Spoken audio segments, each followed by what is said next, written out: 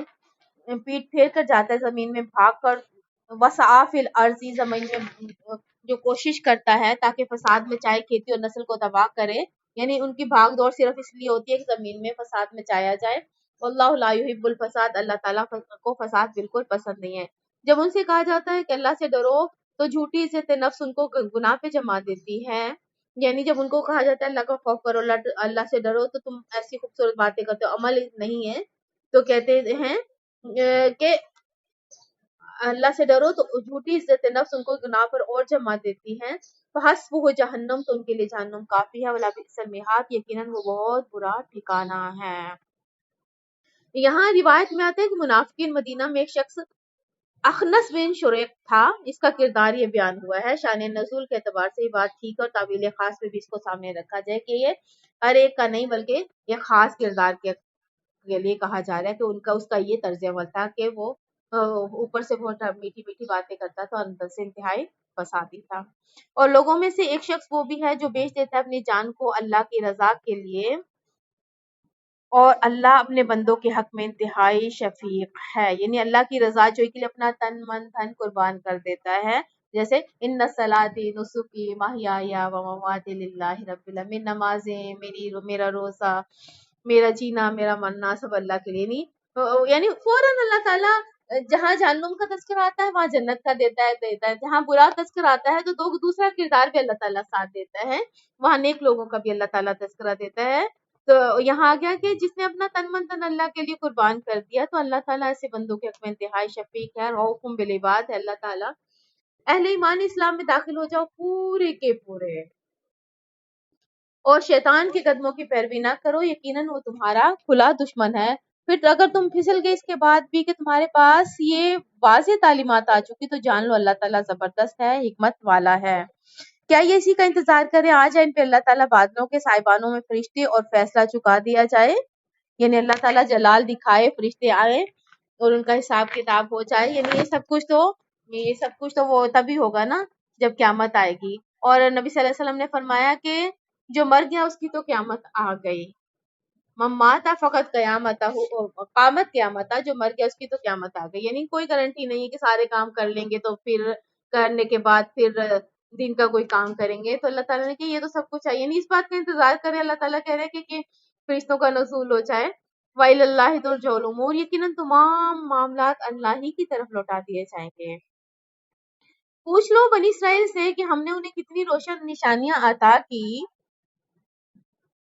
اور جو کوئی بدل ڈالے اللہ کی نعمت کو بعد اس کے کہ ان کے پاس آ گئی تو جان لو کہ اللہ سزا دینے میں بھی سخت ہے۔ ان لوگوں کے لیے یعنی ان کافروں کے لیے دنیا کی زندگی بڑی مزین کر دی گئی، یعنی بڑی اچھی لگتی ہے دنیا کی زندگی، بڑے حریص ہیں یہ دنیا کی زندگی پر، وہ مذاق اڑاتے ہیں اہل ایمان کا۔ جیسے پیچھے بھی تھا کہ وہ کہتے تھے کہ اس طرح ایمان لائے جس طرح نعوذ باللہ بے وقوف لوگ ایمان لائے، یعنی صحابہ کو اس طرح کہتے تھے کہ یہ تو ہر چیز اللہ کی راہ میں لگائی چلے جا رہے ہیں، اپنے نہ مال کا ہوش ہے نہ جان کا ہوش ہے۔ تو اللہ نے کہا کہ وہ مذاق اڑاتے ہیں اہل ایمان کا، یعنی ایسے لوگ ایمان کی راہ اختیار کرنے والوں کا مذاق اڑاتے ہیں کہ انہیں اپنے نفع نقصان کا کوئی ہوش نہیں۔ والذین اتقوا فوقہم یوم القیامہ، اور جن لوگوں نے تقوی کی روش اختیار کی قیامت کے دن وہ ان کے اوپر ہوں گے۔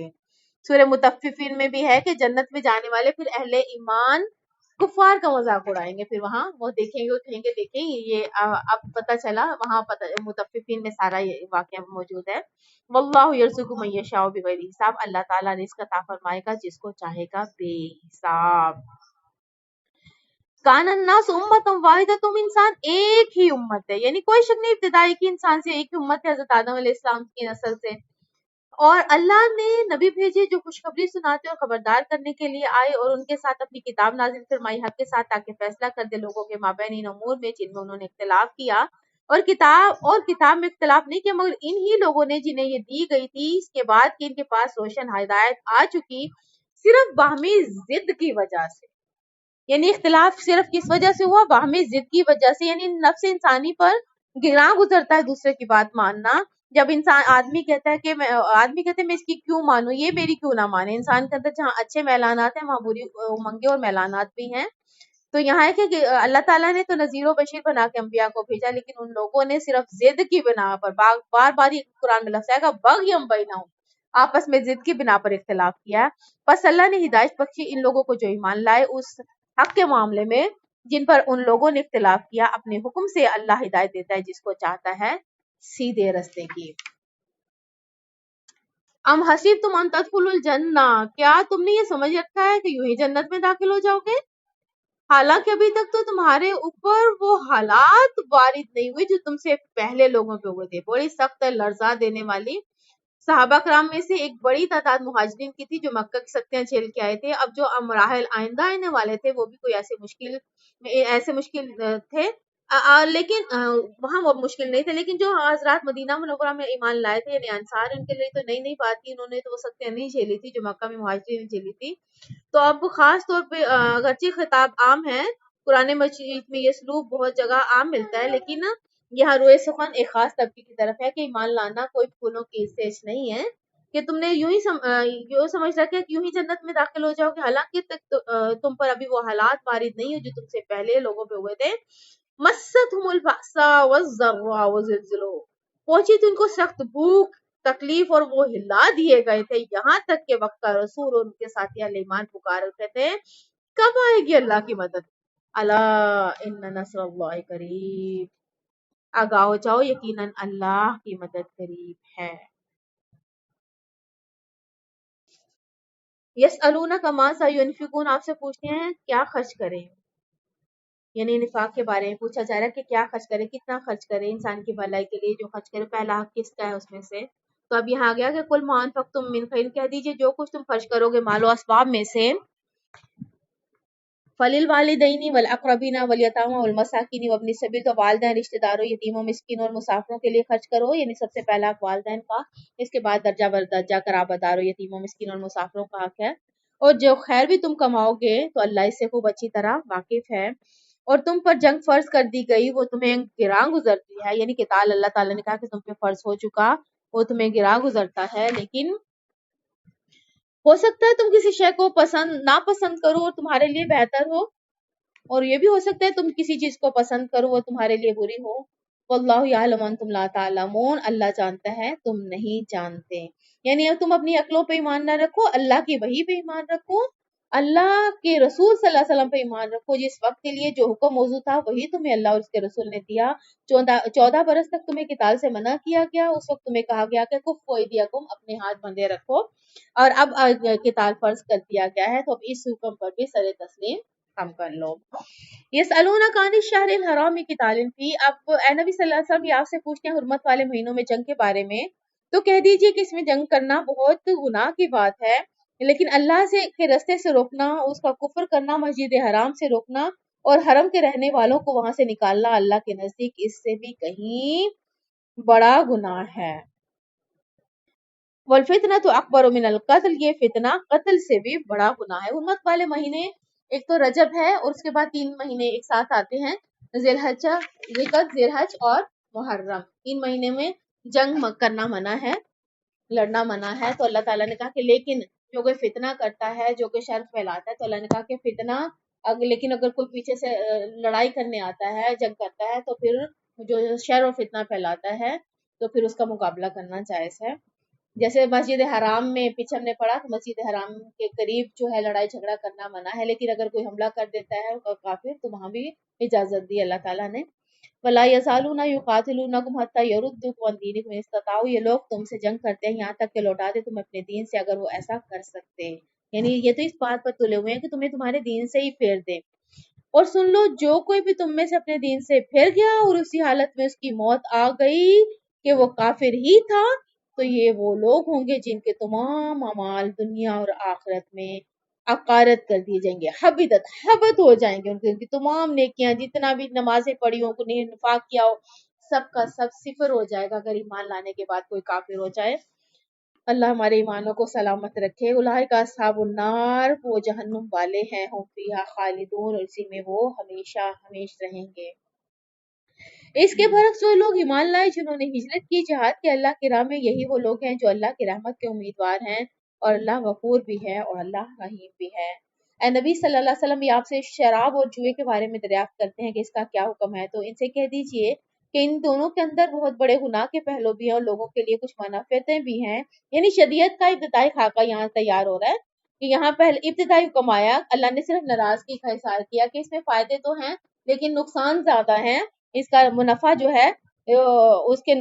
اسمہ اکبر من نفعہما، البتہ اس کا گناہ کا پہلو نفع کے اعتبار سے بہت بڑا ہے۔ یہاں صرف یہیں تک چھوڑ دیا گیا، یعنی اب اگر تمہاری عقل سلیم ہے، حقیقت تم پہ کھول دی گئی ہے کہ تم کیا اختیار کرتے ہو۔ پھر اگلی حکمت جو ہے ہم نے سورہ نساء انشاءاللہ پڑھیں گے کہ جب تم حالت وہ اس میں ہو ون تم جب تم نشے کی حالت میں ہو تو شراب کے وہ نماز کے قریب مت جاؤ۔ تو اگلا حکم جو ہے پھر سورہ مائدہ میں ہے کہ یہ سب شیطانی عمل ہے، ان سے بچو۔ یسألونک ماذا ينفقون، یہ آپ سے پوچھتے ہیں اللہ کے راہ میں کتنا خرچ کریں، تو قل العفو، کہہ دیجئے جو تمہاری ضرورت سے زائد ہے۔ یعنی اللہ کا یہ مطالبہ نہیں ہے اپنی ضرورتوں کو پھر پسے پوچھ ڈال دو اور سب کچھ کر دو، اللہ نے کہا کہ جو بچ جائے، جو ضرورت سے زائد ہو وہ خرچ کرو۔ اب ہمیں یہ دیکھنا ہے نا کہ ہم نے اپنی ضرورتیں کتنی رکھی ہوئی ہیں، ہم نے اپنا معیار کیا بنایا، ہم نے اپنے دین کو آگے رکھا ہوا ہے یا ہم نے اپنی ذات کو آگے رکھا ہوا ہے، اور کس قدر یا جتنا پیارا ہم اتنی اپنی ضرورتیں بڑھاتے چلے جا رہے ہیں، یا ہم نے جتنا آتا اس میں سے کس قدر ہم اپنے دین کے لیے لگا رہے ہیں۔ تو اللہ نے تو اصول دے دیا، کذالک یبین اللہ لکم الآیات لعلکم تتفکرون، اس طرح اللہ تعالیٰ اپنی آیات تمہارے لیے واضح کر رہا ہے تاکہ تم غور و فکر کرو۔ دنیا اور آخرت کے معاملات میں یہ آپ سے پوچھتے ہیں یتیموں کے بارے میں، تو نبی صلی اللہ علیہ وسلم سے کہہ دیجئے کہ ان کی بھلائی اور مصلحت بہتر ہے، یعنی اصلاح اللہ خیر، یہی ان کے لیے ان کی اصلاح بہتر ہے، یہ نیکی اور بھلائی کی مصلحت کو پیش نظر رکھا جائے۔ اگر تم ان کو اپنے ساتھ ملائے رکھو تو وہ تمہارے بھائی ہیں، اللہ جانتا ہے مفسد کو بھی اور مصلح کو بھی، یعنی جو کس کی بدنیتی ہے، کون یتیم کا مال ہڑپ کرنا چاہتا ہے یا کون یتیم کی خیر خواہی کرنا چاہتا ہے، تو اللہ کو خوب معلوم ہے۔ اگر اللہ چاہتا ہے تو تمہیں سختی میں ہی ڈالے رکھتا، لیکن اللہ تعالیٰ زبردست ہے، حکمت والا، یعنی انتہائی مشقت پر مبنی سخت سے سخت حکم دے کے بھی کہتا ہے کہ وہ زبردست ہے، لیکن وہ انسانوں کو مشقت میں نہیں ڈالتا بلکہ اس کے ہر حکم کے اندر حکمت ہے۔ اور مشرک عورتوں سے نکاح نہ کرو جب تک کہ وہ ایمان نہ لے آئیں، اور ایک مومنہ لونڈی بہتر ہے ایک آزاد مشرک عورت سے اگرچہ وہ تمہیں اچھی لگتی ہو، اور اپنی عورتیں مشرکوں کے نکاح میں مت دو جب تک وہ ایمان نہ لائیں، اور ایک مومن غلام بہتر ہے کہ آزاد مشرک مرد سے اگرچہ وہ تمہیں پسند ہو، یعنی کتنی خواہ کچھ بھی ہو اس کے پاس، لیکن یہاں اللہ تعالیٰ نے کہہ دے کہ ایمان کی دولت سب سے بڑی ہے۔ اولئک یدعون الی النار، یہ لوگ آگ کی طرف بلا رہے ہیں اور اللہ تمہیں بلا رہا ہے جنت کی طرف اور مغفرت کی طرف، اور اپنی آیات واضح کر رہا ہے لوگوں کے لیے تاکہ وہ نصیحت حاصل کریں۔ اور یسألونک عن المحیض، وہ حیض کے بارے میں آپ سے سوال کرتے ہیں، کہہ دیجیے یہ ایک ناپاکی ہے اور تکلیف کا مسئلہ ہے، تو حیض کی حالت میں عورتوں سے دور رہو، ان سے مقاربت نہ کرو یہاں تک کہ وہ پاک ہو جائیں، اور جب وہ خوب پاک ہو جائیں تو اب ان کی طرف جائے جہاں سے اللہ تعالیٰ نے تمہیں حکم دیا ہے، یقیناً اللہ تعالیٰ محبت کرتا ہے بہت توبہ کرنے والوں سے، اور محبت کرتا ہے بہت پاک بازی اختیار کرنے والوں سے۔ تمہاری بیویاں تمہارے لیے بمنزلہ کھیتی ہیں، اور تم اپنی کھیتی میں جہاں سے چاہو آؤ، اور اپنے لیے آگے کا سامان کرو، یعنی اپنے مستقبل کی فکر کرو، اپنی نسل کو بڑھانے کی کوشش کرو۔ اولاد چونکہ انسان کا اثاثہ ہوتی ہے، بڑھاپے میں سہارا بنتی ہے، تو یہاں